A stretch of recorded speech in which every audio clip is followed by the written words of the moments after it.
Howdy. So the last video I did, the one about Wrecking Ball, was well received. So I thought I would do another one in the same vein.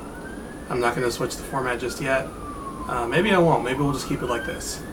And this is actually another song that has had me confused. And I didn't start listening to it because of a girl, though. I mean, this is totally different. This is a song I've been listening to since I was little. This song came out, I think, well, I'm not going to say. I'm not going to age myself. I'm not going to date myself. All right, y'all don't get to know my age. But I've been listening to this song for a super long time. Anyway, and it never made sense, and it actually doesn't make sense in the very second verse. So this song is If You're Gonna Play in Texas, and it is by Alabama. That band actually gets a lot of hate from critics because they are believed to be kind of generic, and I don't know, they kind of supposedly they betray their country roots, so maybe that's why. Maybe they're not trying as hard, and that's why this song doesn't make sense to me. But we're gonna get right into it. So they're not even gonna try to build up to it. Just right out of the gate, first two lines, or the first line really, it says if you're gonna play in Texas, you gotta have a fiddle in the band. So, boom, right there. Don't even hear a fiddle yet, but they tell you there's gotta be a fiddle in the band. Now that's true. That's actually the law here in Texas. Every band has to have a fiddler or a fiddle. See, that's the loophole. It has to have a fiddle in the band. You don't actually have to play fiddle. I mean, there are some acts that aren't really considered bands, so they don't have to have fiddles when they perform. For example, Tech Nine, when he comes to town, he's a rapper. He's not a band. He's not a musical group. He's a person. He's a rapper. So he doesn't have to have a fiddle in the band. But a lot of local groups will have fiddles on retainer and fiddlers, just in case they want to mix things up. Typically, you won't see them on stage. They will be behind the scenes somewhere, or maybe even positioned up on the roof. It's just, out of sight, but still in compliance. So that actually is true. You have to have a fiddle in the band, otherwise you get banned from Texas. But their reasoning in the second line doesn't make sense. Remember, if you're going to play in Texas, okay, the state of Texas, the greatest state in the Union, you have to have a fiddle in the band. But in the second line it says the lead guitar is hot, which maybe not, I don't know. It doesn't have to be hot. All right, there just has to be a fiddler or a fiddle in the band, not a fiddler. All right. Interesting side note. Sometimes fiddles will actually take the form of men, and they will perform with a band or with an artist in another capacity. So it's not unusual to have a fiddle turn into a man and play the drums. I think a fiddle stood in for Peter Criss a few times when they had Kiss play at the place in Houston. Fact. So the lead guitar is hot, but not for a Louisiana man. So first and foremost, Louisiana, great place. It feels like a second home almost. It feels very, very welcoming. People there are super friendly. The girls there are really pretty. Louisiana is a great place. But let's analyze this line, okay? That lead guitar is hot, but not for a Louisiana man. Who cares? You're in Texas. It doesn't matter what a Louisiana man thinks. He's not in Louisiana. All right? You want to impress a Texas man. And furthermore, the lead guitar is hot, but not for Louisiana. Well, so what? That has nothing to do with the fiddle. Right? I mean, I don't even know why they put that line in there. And the next one makes even less sense and actually reminds me of something that made me really frustrated. So a few years ago, I went to a concert with a friend, and Seether was playing. And they weren't headlining the concert. They were part of it. It was actually different bands. Anyway, but they came on stage and they played Careless Whisper. And I think it was the lead singer. He said, they started playing and he said, "This is for all the lovebirds out there." And I remember thinking, are you serious? Do you even know what this song is about? Like, it's most definitely not for the lovebirds out there. You're an idiot. So third line says, so rosin up that bow for faded love. Let's not do anything for faded love. I mean, unless you're going to rekindle it, let's just leave faded love fading in the background, right? Let's let it fade into the abyss that is our past. Because, no, thank you. It's done. It's over. And then it says, and let's all dance. I'm not going to dance to celebrate faded love. All right, not going to happen. I don't care. It's in the past. I don't know her. Bye, Felicia. Whatever. And then again, they say if you're going to play in Texas, you got to have fiddle in the band. Which, I mean, yeah, it's true, but that has nothing to do with faded love. Nothing to do with dance. Well, I guess it kind of has something to do with dancing. One note going back to the Louisiana Man thing. They could have expressed it better, but Louisiana people do care about fiddles. I mean, it means something to them. If you don't believe me, check out Louisiana Saturday Night by Mel McDaniel.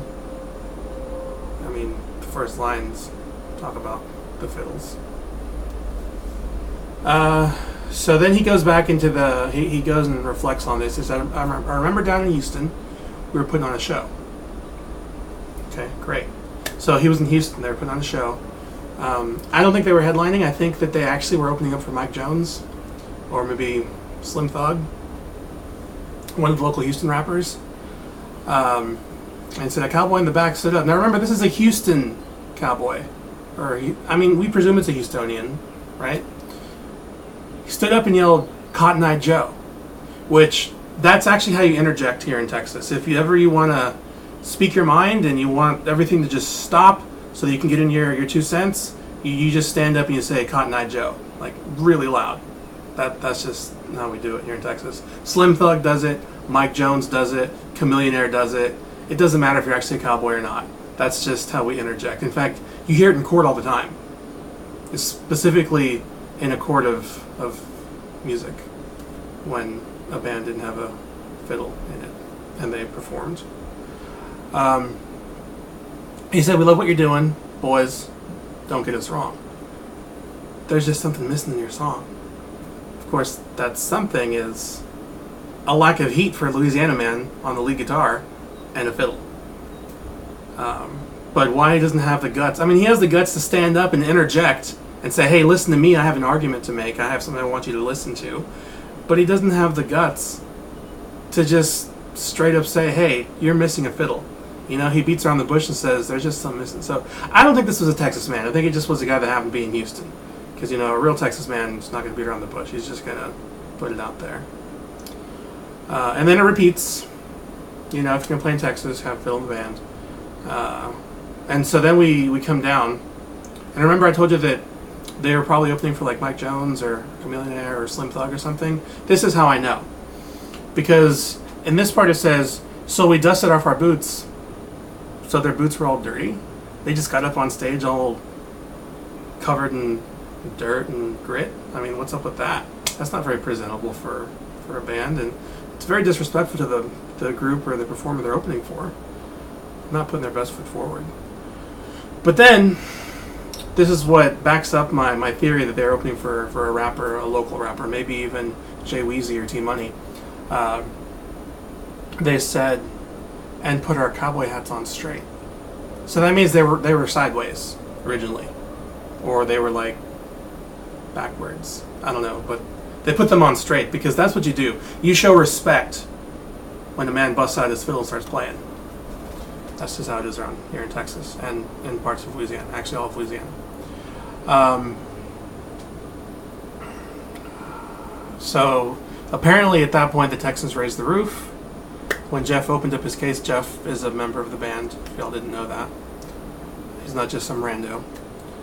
And then he says, remember, we opened the song talking about how we need a fiddle, right? And he says, you say y'all want a two-step, you say you want a do-si-do, which, no, nobody said that. They just said they wanted to fiddle in the song. That's all they said. They said the lead guitar was not hot enough and that there was need for a fiddle, because that's how you stay in compliance and don't get yourself carted off in the paddy wagon.